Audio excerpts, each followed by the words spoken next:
अस्सलाम वालेकुम दोस्तों, कैसे हैं आप? उम्मीद है आप खैरियत से होंगे। पाकिस्तान के field marshal Asim Munir Tehran में मौजूद थे। 24 घंटे से जायद उन्होंने तेहरान में गुजारे और उसके बाद अब जब वो पाकिस्तान लौटे हैं तो ये खबर सामने आ रही है कि ईरान और अमेरिका के दरमियान किसी डील का ऐलान किया जा सकता है। MOU, मेमोरेंडम ऑफ अंडरस्टैंडिंग, उसको नाम दिया जा रहा है और खबरें ये हैं कि 14 नुकात पर इत्तेफाक हो गया है। वो 14 नुकात कौन से हैं वो मैं आपके सामने रखूंगा, लेकिन फील्ड मार्शल आसिम मुनीर के पाकिस्तान लौटने के साथ ही जो ईरान का मीडिया है, तस्नीम न्यूज, ये IRGC जो पासदार इनकलाब है उसके बहुत करीब इसको समझा जाता है और उनकी वो तर्जुमानी करता है। इस प्लेटफॉर्म से 3 खबरें शाया की गई हैं और इन खबरों को आप देखें तो बज़ाहिर लगता है कि जो ईरान है उसके अंदर अब तक इत्तेफाक मौजूद नहीं है कि अमेरिका के साथ डील कर ली जाए। ईरान बाकायदा जो अमेरिका है उस पर एतमाद करने को तैयार नहीं है। अगर आप वॉशिंगटन में देखिए जो डेवलपमेंट्स हो रही है, अमेरिकी सदर डोनाल्ड ट्रंप, उनके बेटे की शादी थी, उन्होंने बाकायदा अपने ट्रुथ सोशल में कहा कि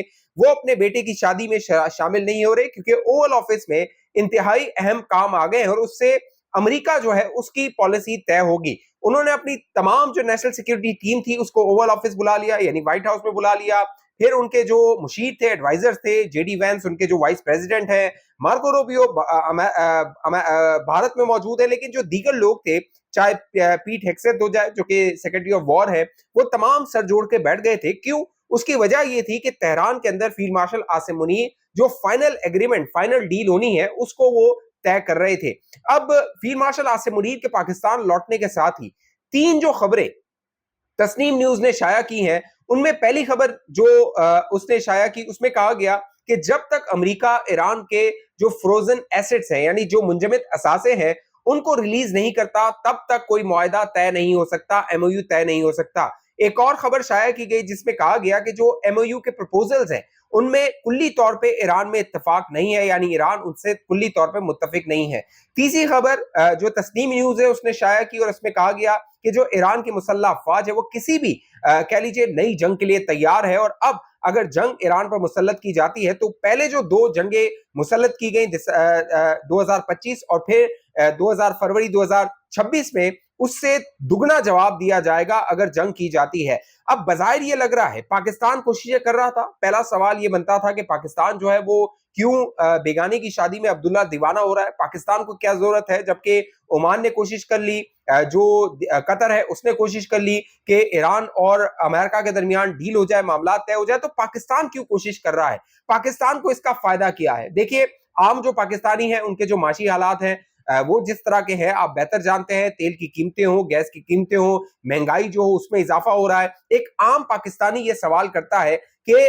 जो ईरान और अमेरिका है उनके दरमियान मामला तय करा के एक आम पाकिस्तानी को क्या फायदा होगा? तो बजाहिर ये लग रहा है जो 14 नुकाती एग्रीमेंट है उसमें सबसे अहम नुक्ता जो पाकिस्तान के मफाद में हो सकता है वो ईरान की जो ऑयल एक्सपोर्ट्स है उनमें जो सैंक्शंस लगी हुई है उनको नरमी करना, उनमें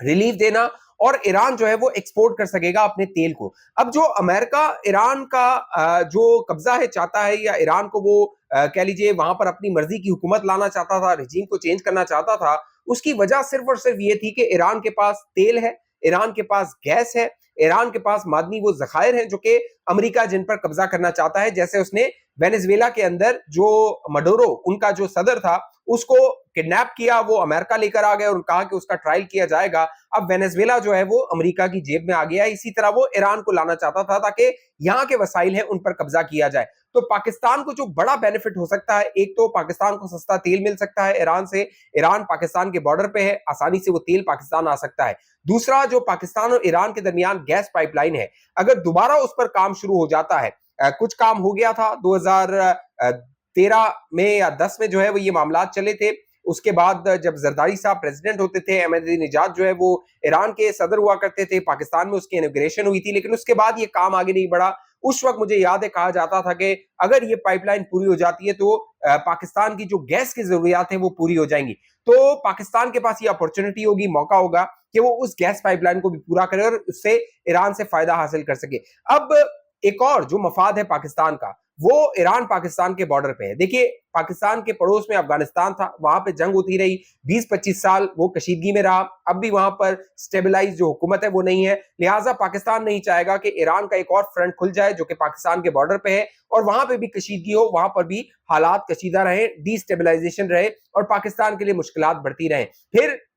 कह लीजिए कि जो पाकिस्तान है, मैंने आपको बताया कि जो गल्फ के रीजन है उसमें पाकिस्तान के सबके साथ अच्छे ताल्लुकात हैं, पाकिस्तान के अमेरिका के साथ बहुत अच्छे ताल्लुकात हैं। गल्फ के अंदर सऊदी अरब हो गया, मुत्तहदा अरब इमारात, उनमें कशीदगी आई। अब दोबारा यूएई के साथ मामलात नॉर्मलाइज होने के खबरें आ रही हैं, यूएई चाह रहा है पाकिस्तान से मामलात को तय किया जाए। तो पाकिस्तान एक ऐसा प्लेयर था जो सबको लेकर चल सकता था। इसीलिए जो डोनाल्ड ट्रंप ने अभी सोशल मीडिया पे पोस्ट किया और उसमें उसने क्या कहा, उसने कहा मेरी बात हुई है सऊदी अरब के जो वली अहद है, सऊदी अरब के जो क्राउन प्रिंस है मोहम्मद बिन सलमान, उनके साथ, फिर यूएई के जो सदर है मोहम्मद बिन जायद, उनके साथ बात हुई है, फिर कतर के जो अमीर हैं उनके साथ बात हुई, कतर के प्राइम मिनिस्टर उनके साथ बात हुई, रजब तैयब अर्दोगान जो कि तुर्की के सदर हैं उनके साथ बात हुई है, जो फतह अल सीसी जो कि इजिप्ट के सदर हैं उनके साथ बात हुई है, फिर जो पाकिस्तान के फील्ड मार्शल आसिम मुनीर है उनके साथ बात हुई है और उसमें यह तय हुआ है कि जो स्टेट ऑफ हॉर्मोज है उसको खुलवाया जाएगा और ईरान के साथ मामलात को तय किया जाएगा। तो पाकिस्तान इसमें एक कलीदी किरदार अदा कर रहा है और फील्ड मार्शल आसिम मुनीर ने सारे ईरान और अमेरिका के दरमियान नेगोशिएशन हुई, इसमें बहुत अहम किरदार अदा किया। लेकिन यहाँ पे जो बुनियादी सवाल यह है कि फील्ड मार्शल आसिम मुनीर ने अप्रैल के महीने में भी ईरान का दौरा किया था। अगर आपको याद हो, जब फील्ड मार्शल आसिम मुनीर 3 दिन तक 15 अप्रैल से 18 अप्रैल तक तेहरान में रहे थे, उनके बाद जब वो पाकिस्तान वापस आए तो गुज़िश्ता माह अप्रैल के महीने में 21-22 तारीख को कहा जा रहा था कि पाकिस्तान के अंदर नेगोशिएशन हो सकते हैं। इस्लामाबाद को लॉकडाउन कर दिया गया था, तैयारियां की जा रही थी इस्लामाबाद के अंदर, कहा जा रहा था जेडी वैंस आ जाएंगे, ईरान से कलिबाफ आ जाएंगे, अब्बास अराक्ची आ जाएंगे और यहाँ पे नेगोशिएशन का जो दूसरा राउंड है वो होगा और कोई फाइनल एग्रीमेंट हो जाएगा, लेकिन वो नहीं हुआ। फिर क्या हुआ, फील्ड मार्शल आसिम मुनीर दोबारा गुज़िश्ता दिनों गए तेहरान में, उन्होंने 48 घंटे या 24 घंटे से जायद तेहरान में गुजारे और इस बार जब जनरल आसिम मुनीर गए तो उससे पहले मोहसिन नकवी साहब तेहरान पहुंच चुके थे, वहां वो मामला तय कर चुके थे और मोहसिन नकवी का जो दौरा था, एक हफ्ते में दूसरा उनका दौरा था और इस दौरे के बारे में ये कहा जा रहा था कि मोहसिन नकवी जब तक एग्रीमेंट फाइनल नहीं करते, मामलात को तय नहीं करते, ईरान इस बात पे इत्तेफाक नहीं करता कि आर्मी चीफ के आने के बाद, फील्ड मार्शल के आने के बाद वो फाइनल एग्रीमेंट कर देगा और उसके बाद दोबारा पाकिस्तान को एम्बैरेसमेंट नहीं होगी, जिस तरह गुज़िश्ता माह हुई थी जब पाकिस्तान ये सोच बैठा था कि अब ईरान एग्रीमेंट करने वाला है और फिर वो एग्रीमेंट नहीं हो सका था। लिहाजा अब कहा जा रहा है कि 14 नुकात हैं जिन पर इत्तेफाक हुआ है और उसको MOU, मेमोरेंडम ऑफ अंडरस्टैंडिंग का नाम दिया जा रहा है। ये हतमी एग्रीमेंट नहीं है, जो हतमी एग्रीमेंट होगा वो अगले 30 से 60 दिनों में होगा। अब जो MOU है उसमें सबसे पहला इमीडिएट सीज फायर है, यानी हर महाज पे, चाहे वो लेबनान हो, चाहे वो ईरान हो, चाहे दीगर महाज हो जहां पे इजराइल हमले कर रहा है या अमेरिका हमले कर रहा है, वहां पर इमीडिएट सीज फायर होगा तमाम महाजों पे। अमेरिका भी सीज फायर करेगा और ईरान भी सीज फायर करेगा। दूसरा जो नुकता है वो स्टेट ऑफ हॉर्मोज को खोलने के हवाले से है। अब स्टेट ऑफ हॉर्मोज को किस तरह खोला जाए, ईरान की जो इंटरप्रिटेशन है वो ये है कि स्टेट ऑफ हॉर्मोज को हम मैनेज करेंगे, यानी वो हमारी तहवील में रहेगा, हम फ्री फॉर ऑल कर देंगे, लेकिन मैनेज हम करेंगे, यानी उसकी जो मैनेजमेंट की जिम्मेदारियां होगी वो हमारे पास होगी। जबकि अमेरिका जो है वो चाहता है कि प्री जो वॉर कंडीशन थी, प्री वॉर सिचुएशन थी स्टेट ऑफ हॉर्मोज की, वो दोबारा बहाल कर दी जाए। State of Hormuz international border है, लिहाजा ये ईरान जो है इसको मैनेज नहीं कर सकता, ये अपने कब्जे में नहीं ले सकता। इस नुक्ते पर अभी भी इख्तलाफ मौजूद है। फिर नो मिलिट्री जो कह लीजिए कि साइट्स है उनको टारगेट नहीं किया जाएगा या थ्रेट नहीं किया जाएगा कि मिलिट्री हमले का जो डोनाल्ड ट्रंप हमें सोशल मीडिया पे पोस्ट कर देता है, मैं हमला करने वाला हूं, आज करने वाला हूं, कल हमला करने वाला हूं, अगर मुज़ाकरात कामयाब नहीं हुए तो हमला कर दूंगा। तो ईरान कह रहा है कि ये जो थ्रेट्स हैं, मिलिट्री थ्रेट्स, ये काबिल कबूल नहीं होंगे। फिर एक और जो मामला है वो सैंक्शंस में रिलीफ है और दो तरह के सैंक्शंस में रिलीफ है। एक, तेल जो है वो लेके जाने की इजाजत होगी जिस तरह ईरान एक्सपोर्ट कर रहा था, और साथ साथ जो बैंकिंग का निजाम है, फाइनेंशियल जो सैंक्शंस ईरान के ऊपर है उनको भी खत्म किया जाएगा। ये भी उन 14 नुकात का हिस्सा है। एक और जो नुकता है वो न्यूक्लियर मामला है कि न्यूक्लियर ओवरसाइट होगी, यानी जो न्यूक्लियर इनरिचमेंट कर रहा है ईरान, उस पर जो IAEA है उसको नजर रखने की इजाजत होगी, उसको एक्सेस दिया जाएगा और ये सारे मामला फेयर होंगे। एक और जो नुकता है वो रीजनल डी एस्केलेशन है, यानी जो गल्फ के ममालिक जो ये महसूस कर रहे हैं कि ईरान उनके लिए खतरा बन सकता है, ईरान से हमला हो सकता है। हालिया दिनों में हमने देखा 8 अप्रैल के बाद जब सीज फायर हुआ था, उसके बावजूद भी यूएई से खबरें आ रही थी, कुवैत से खबरें आ रही थी कि वहां पर हमले हो रहे हैं, इराक से वो हमले किए जा रहे थे और इराक में कहा जा रहा था कि जो ईरान की बैक मलेशिया है, ईरान के बैक अलाइज हैं, वो ये हमले कर रहे हैं। लिहाजा अब ये फैसला हो रहा है, 14 नुकात में एमओयू में ये शामिल किया जा रहा है कि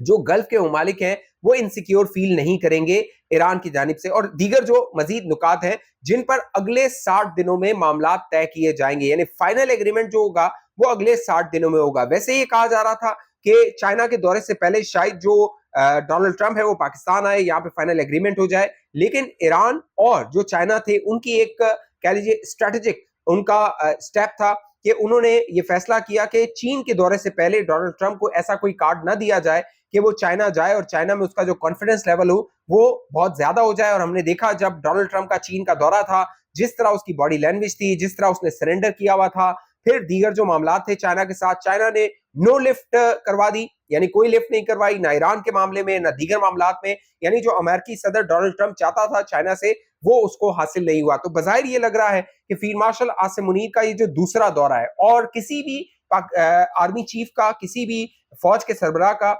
ये जंग के बाद पहला दौरा था ईरान का जो कि फील्ड मार्शल आसिम मुनीर ने किया, बल्कि दूसरा दौरा था और वो दूसरा दौरा भी फील्ड मार्शल आसिम मुनीर का था। तो देखते हैं, जो अमेरिका की जानिब से ये खबरें आ रही हैं कि फाइनल डील हो गई है, मामला तय हो गए हैं, इनका ऐलान होता है या नहीं होता, और जो ईरान है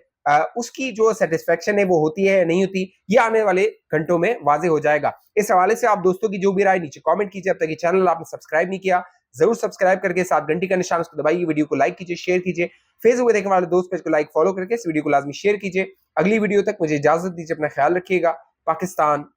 जिंदाबाद।